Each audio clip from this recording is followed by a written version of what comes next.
अरे ये किस लीचड़ ने मेरे घर के आगे कीचड़ मचाया है? हाँ, एक बार बाहर निकल कर आ जाए, माँ कसम उसको नानी याद न दिला दिया तो मैं भी मोहल्ले की देवरानी नहीं। इतने में मधु की जेठानी याशिका निकल कर आकर बोलती है, अरे ओ देवरानी, तुमको जरा सी भी शांति नाम की चीज नहीं है क्या? क्यों सुबह सुबह मोहल्ले में चिल्लम चिल्ली लगा रखी है? देवरानी हाइपर होकर जेठानी को टोन मारते हुए बोलती है, तुम्हें क्यों खुजली मच रही है? हाँ, मैं तो उस चुड़ैल को बोल रही हूँ जिसने मेरे घर के आगे पानी गिराया है। कीड़े मकोड़े उसको तो जरा जुबान संभाल कर बोलो, समझ गई ना? अरे तुमको क्यों इतनी मिर्ची लग रही है? इसका मतलब पानी तुमने गिराया है ना? जेठानी लड़ते हुए बोलती है, हाँ, क्योंकि मुझे अपने घर के आगे धुलाई करनी थी और अपने घर के आगे की धुलाई करने के साथ साथ मैं तो तेरी भी धुलाई कर सकती हूँ, इसलिए चुपचाप यहाँ से निकल, पतली गली पकड़ ले। नहीं जाती, यहीं खड़ी रहूंगी अब तो मैं भी। ये तुम्हारा अकेले का मोहल्ला नहीं, मेरा भी है। जल कुकड़ी जेठानी कहीं की।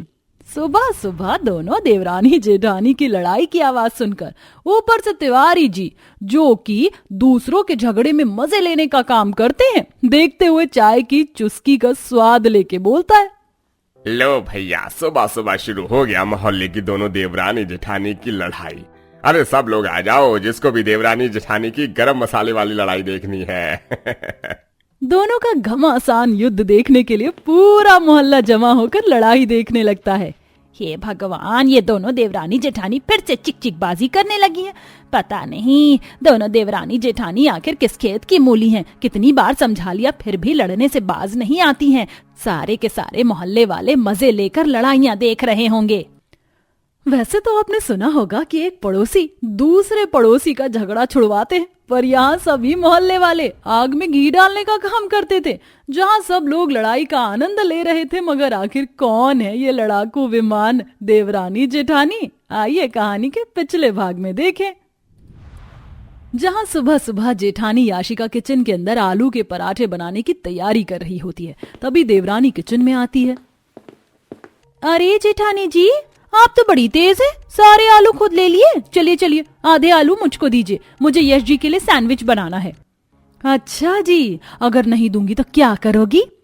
तो मुझे दूसरे तरीके से भी लेने आता है, समझ गई? मैं तुम्हारी ये खोखली धमकियों से नहीं डरती। जाओ, तुम्हें जो करना है वो करो, मैं तुम्हें देने से रही। देखो जेठानी जी, मेरे सब्र का बांध टूटने से पहले ही मेरी बात मान जाओ, वरना अच्छा नहीं होगा तुम्हारे लिए। मैं अपने हिस्से के आलू तुमसे लेकर ही रहूंगी, चाहे मुझे तुमसे आज लड़ना ही क्यों ना पड़े। हाँ, तो मैंने भी कोई कच्ची गोलियां नहीं खेल रखी हैं। हाँ, नहीं तो आज हो ही जाए दो दो हाथ। देवरानी जेठानी को एक आलू के लिए लड़ता देख सास अपना माथा पीटते हुए किचन में आती हैं। अरे क्या हुआ नास पीटियों, सुबह सुबह क्यों मेरी रसोई को मछली बाजार बना रखा है? तुम्हारे यूं लड़ने के कारण पूरे मोहल्ले वाले भी कान लगाकर तुम्हारे इस तरह लड़ने को सुन रहे हैं।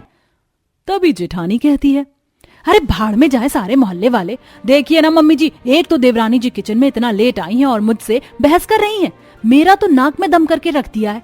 अब इस डायन देवरानी के साथ एक ही छत के नीचे मुझसे बिल्कुल गुजारा नहीं होता है। हाँ हाँ, मैं तो जैसे बड़ा तुम्हारे साथ रहने के लिए तरस रही हूँ। सूपनखा वाली तो शक्ल है तुम्हारी। ये सुनकर जेठानी याशिका लौकी से देवरानी पर हल्ला बोल देती है। इस तरह दोनों में घमासान युद्ध मच जाता है। बस बहुत हुआ, इससे ज्यादा और तुम लोगों ने अपनी खटपट मचाई तो मुझसे बुरा कोई नहीं होगा, समझी तुम दोनों?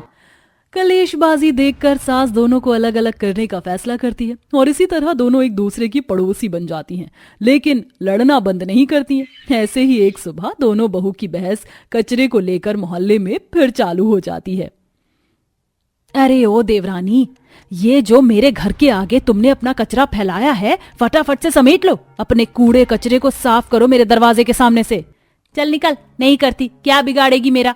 तूने भी तो कल मेरे घर के आगे झाड़ू का कचरा फेंका था, बदला बराबर हो गया। देवरानी जेठानी का सुबह सुबह हल्ला गुल्ला सुनकर एक आदमी अपनी बालकनी पर लटक कर लड़ाई देखने लगता है। अरे देखो देखो, फिर से शुरू हो गई मोहल्ले की लड़ाकू देवरानी जेठानी की महाभारत। अरे आज की ताजा खबर, आज की ताजा खबर। देवरानी ने पकड़े जेठानी के बाल, वहीं जेठानी भी जीत के बिल्कुल पास। अरे सही जा रही हो, सही जा रही हो, आ जाओ भाइयों। अरे आज तो महफिल मोहल्ले में जमेगी, देखो क्या मस्त लड़ाई कर रही है दोनों देवरानी जेठानी। मोहल्ले वाले मजे से दोनों देवरानी जेठानी की लड़ाई देखकर कोई चाय की चुस्कियां लेता है तो कोई औरतें मुंह छिपाकर हंसती हैं। इसी तरह रोजाना दोनों देवरानी जेठानी बात बात पर लड़ाई कर लेती हैं और एक दिन जानबूझकर जेठानी देवरानी के घर के बाहर पानी गिरा देती है, जिस पर देवरानी लड़ाई चालू कर देती है। अरे ये किस लीचड़ ने मेरे घर के आगे कीचड़ किया है, बाहर निकल कर दिखाए तो मुंह नोच लूंगी। जेठानी बाहर निकल कर आती और बोलती है, अरे ओ देवरानी, सुबह सुबह सस्ते नशे कर लिया है क्या? क्यों चिल्लम चिल्ली मचा रखी है?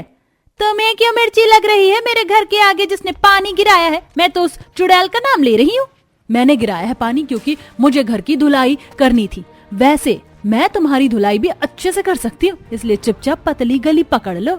ये सुनकर देवरानी वहीं खड़ी होकर बोलती है, नहीं जाऊंगी, मेरा क्या बिगाड़ लोगी? अब तो यहीं खड़ी रहूंगी, मैं भी इस मोहल्ले में रहती हूँ, तुम्हारा अकेले का मोहल्ला नहीं है ये। एक बार फिर मोहल्ले वाले अपने अपने घर से बाहर निकल कर आते हैं और दोनों देवरानी जेठानी की लड़ाई का स्वाद लेने लगते हैं। इस बार तो दोनों सारी हदें पार कर देती हैं और एक दूसरे के बाल पकड़कर लड़ने लगती हैं। तभी दोनों के पति जाकर झगड़ा छुड़वाते हैं। अरे ओ मेरी क्रांति बीवी शांति, शांति चलो घर के अंदर। नहीं, तुम मुझे छोड़ दो, आज मेरा पारा चढ़ा हुआ है, इस जेठानी को मैं अच्छा मजा चखाऊंगी। मैं तो जैसे तेरी आरती उतारूंगी ना डायन देवरानी, एक बार मेरे हाथ तो लग जा, तेरा यहीं कचूबन बनाऊंगी। ये सुनकर मोहल्ले वाले ठहाका मार मार कर हंसते हुए बोलते हैं, ओ बेटे मौज कर दी, आज तो इन दोनों ने मोहल्ले को अखाड़ा ही बना दिया। अरे छा गई भाई, सुबह सुबह से एंटरटेनमेंट हो गया। मोहल्ले वालों की इस तरह की बातें सुनकर दोनों जेठानी देवरानी शर्म से पानी पानी होकर अपनी अपने घर में घुस जाती हैं। लेकिन लड़ाई करने से वह अब भी बाज नहीं आती हैं। कभी किसी बात पर कभी किसी बात पर लड़ते ही रहते। फिर एक दिन दोनों अपने पतियों को लेकर लड़ने लगती हैं।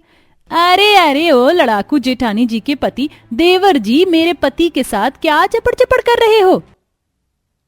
और तुम अंदर आते हो या मैं बेलन लेकर बाहर आऊं? हाँ। पूरा मोहल्ला ये सुनते ही राहुल पर हंसने लगता है। तभी राहुल बोलता है, अरे आ गया मेरी माँ, क्यों मेरी इज्जत का मोहल्ले में कचरा कर रही हो? तभी जेठानी जानबूझकर देवरानी को छेड़ने के लिए बाहर निकलकर बड़बड़ाती है, लड़ाकू विमान, नास पीटी देवरानी, क्या कहा तूने मुझे? जेठानी ठहर जा, आज तो तेरी खैर नहीं, आज तो चुन चुन कर बदला निकालूंगी। दोनों फिर भिड़ जाती हैं।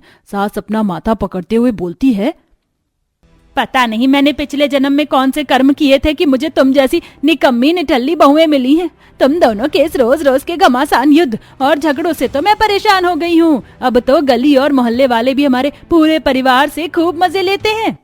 ये जंगली देवरानी ही मुझे झगड़े के लिए उकसाती आई है, तो आप बताइए इसमें मैं क्या कर सकती हूँ? ये नकचड़ी जेठानी का तो जवाब नहीं माँ जी, 4 कदम आगे हैं। तभी मोहल्ले वाले वीडियो बनाते हैं और उकसाते हुए कहते हैं, अरे सही है, ऐसे ही तुम दोनों देवरानी जेठानी लड़ो, हम जो वीडियो बना रहे हैं वो फेमस कर दें, कल तो तुम ब्रेकिंग न्यूज में भी छा जाओगी। मोहल्ले वालों की इस तरह की हरकत देखकर सास उनसे लड़ने लगती है। अरे तुम लोग वीडियो क्यों बना रहे हो? फोन बंद करो, ये हमारे घर का मामला है। अरे हम तो नजारे लूटेंगे ये आंटी जी, घर का मामला तुम्हारी दोनों बहुएं खुद खुलेआम मोहल्ले में लेकर आई हैं। ये सुनकर दोनों देवरानी जेठानी गुस्से में आकर मोहल्ले वालों को एक साथ बातें सुनाना चालू कर देती हैं। अबे ओ फटे हुए दूध की फफूंदी, बंद कर फोन, बनवाऊं तेरी वीडियो? और तू सड़े हुए केले के छिलके शक्ल क्या देख रहा है? तुझको क्या अलग से बोलना पड़ेगा? अरे शर्मानी चाहिए तुम मोहल्ले वालों को। अगर हम दोनों लड़ाई करती थी तो तुम भी तमाशा देखते रहे, कभी हमारा झगड़ा खत्म करवाने की कोशिश नहीं की। बोलो अब। सारे मोहल्ले वाले चुपचाप अपने घर में चले जाते हैं। देवरानी जेठानी की अकल ठिकाने आ जाती है। माँ जी आप ठीक ही कहती थी, लड़ाई झगड़े में कुछ नहीं रखा। हाँ, मोहल्ले वाले भी हम पर हंसने लगे हैं। आगे से हम ऐसा कोई काम नहीं करेंगे जिससे आपकी नाक कट जाए। आज से लड़ाई बंद। आखिर में दोनों देवरानी जेठानी लड़ना छोड़ देती हैं, जिसे मोहल्ले में भी शांति छा जाती है। तो दोस्तों, कैसी लगी आपको हमारी इन देवरानी जेठानी की नोकझोंक भारी लड़ाई? और आपको देवरानी जेठानी का लड़ाई के दौरान कौन सा डायलॉग सबसे ज्यादा पसंद आया? कमेंट बॉक्स में जरूर बताइएगा।